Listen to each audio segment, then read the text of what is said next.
Стоп. Вот тоже очень интересный, например, краска интересная. Равель дает акцент. Форте и сейчас же пиано. Вот как это добиться на инструменте? Это совершенно невозможно играть классической формой, например, взять и выжимать звук мягким тоном. Значит, к чему мы здесь прибегаем? К абсолютному маркато этой квинты, к маркато. Например, не так мы берем. Мы ее срываем. Срываем и тут же глушим ее, понимаете? Она поднимается и глушится тут же. Вот это опять отход от классической постановки. Понимаете? Или, например, крученый звук баса. Например, бас в классической форме берется вот так. В скарбо мы его крутим, как запятую. Мы его берем так. Для полной глухости. Для тона и для краски. Я чудо начну. Это тоже интересная ремарка Бертрана. Как вот здесь все время нужно чувствовать ноготь, скарбо. Ноготь. Вот это? Вот это? Видишь, да. Нет, в левой руке. Видишь, как он... О. Это ноготь. Это ноготь. One of the most striking passages in Scarborough, which is considered by most people, including being very highly skilled professional pianists, as extremely difficult, is a sequence of chromatic seconds. Could you first of all explain what that is, and then show us slowly how you do it, and then play it as you play it? Could you do those three things? Well, probably the camera would have to see it. Seconds. They're played by right hand only.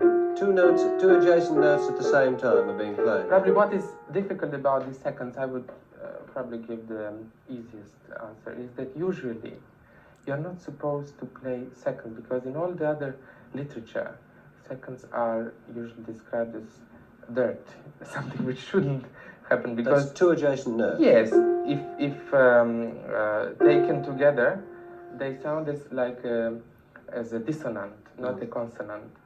So, used by Ravel to bring a special effect of a moving spirit. So, but can you just, before you go on, can you tell me why they are actually difficult to play? Because the fingering is unusual. You, as I already said, you're supposed to do something which, for all your studies, you have to avoid. Yeah. And you are supposed to avoid, because if you by mistake take a second, then it's something very bad. So by accelerating them, the difficulty of course grows, and then it is the developing speed, and finally they have to be played from the top of the keyboard to the very low section. Many things in Scarborough are very unusual, very uncomfortable. For instance, the left hand has to do incredible things sometimes, has to jump over the right hand and to indicate the rhythm.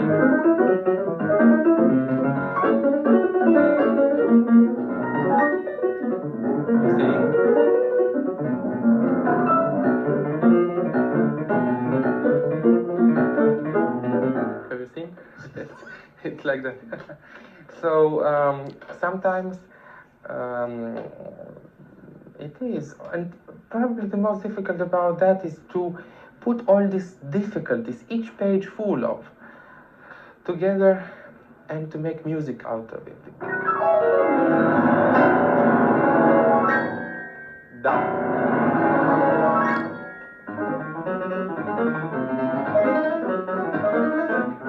Я здесь чувствую в этом месте, мне кажется, это испанское влияние. Нет? Еще бы. И заметь, в танце левая рука дает. Рам-пам-пам-пам. Как? Пам-пам, пам. Пим-пам-пам, пим-пам-пам, пим. Давай.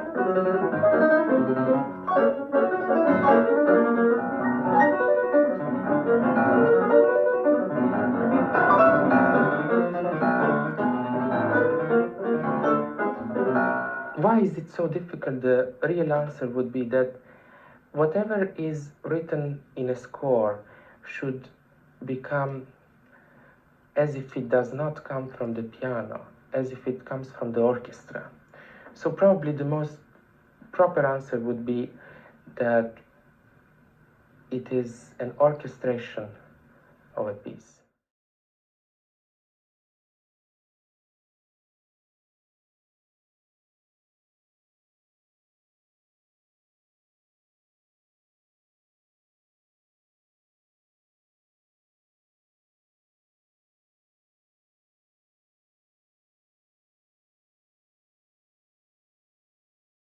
Using the highly specialized technique she inherited from this impeccable ancestry, Kezeradze set out to improve Pogorelich's playing. В его руке что было не точно. Вы знаете, что это болезнь каждых начинающих пианистов. Рука все время с горбом. Это не должно быть. Рука должна быть очень свободная. И даже Лист говорил, что все время пианисты должны здесь видеть морщинку. Вот это основное. Абсолютная свобода руки, без грамма. И вся сила в пальцах, в мышцах, в пальцах. Здесь очень интересное строение руки. Вы знаете, что все постепенно уходило, и сейчас у него полная свобода. Полная свобода, он сейчас как птица, как говорил Лист, что пианисты должны летать по клавише, как птицы. Свобода сейчас появилась.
I would think that probably not trying to imagine how would the composer want the piece to be played, but probably what was before the creation of the piece, what was before the work, what inspired him, what was that provokes one to make this music, which source, where is it coming from, where is this beautiful melody coming from? Why is it so beautiful? How comes? Why is it not ordinary? Why is it so exceptional? This is probably for the interpreter where to look for his ideas, rather than to follow, I would not say the remarks, things which are left in the text, but how would the composer like it to be played?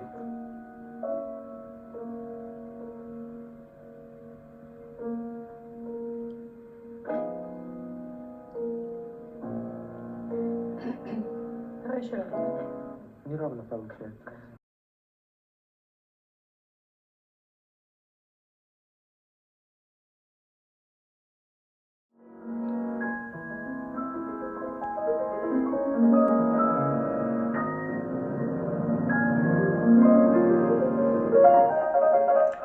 Иво, давай еще раз начнем. И все-таки в левой руке сделаем песню. Не быструю. Давай теперь сделаем. As Pogorelich plays through the opening, Kezeradze provides pointers to their agreed interpretation.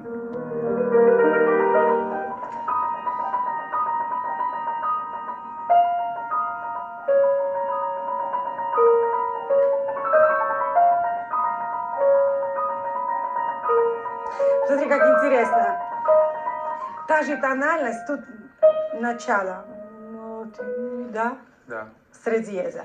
Теперь тональность другая. И уже эта музыка как-то передает эмоции и просьбу Ундины к отцу. И тут же, значит, отец подхватывает, дает ей отрицательный ответ на то, чтобы она Потому что Ундина влюблена в земного земного человека. Да. Вот это последнее прошение к отцу. Вот эту тему, потом? да?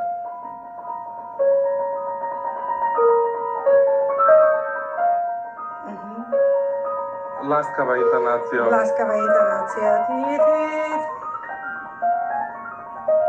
И вот, пожалуйста.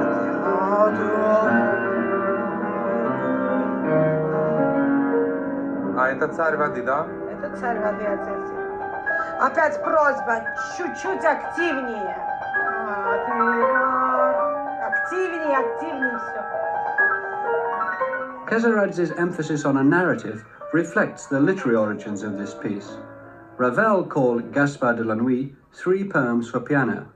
They were inspired by Aloysius Bertrand's mysterious symbolic poetry. The first movement, Ondine, follows the story of a water nymph whose proposal of marriage to a human is rejected. И вот как ударяет ее волна. И вот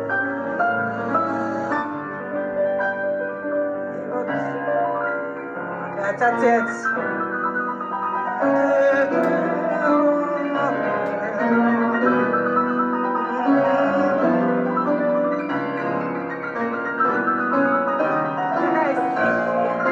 Активнее, активнее, больше. Без интервала сразу.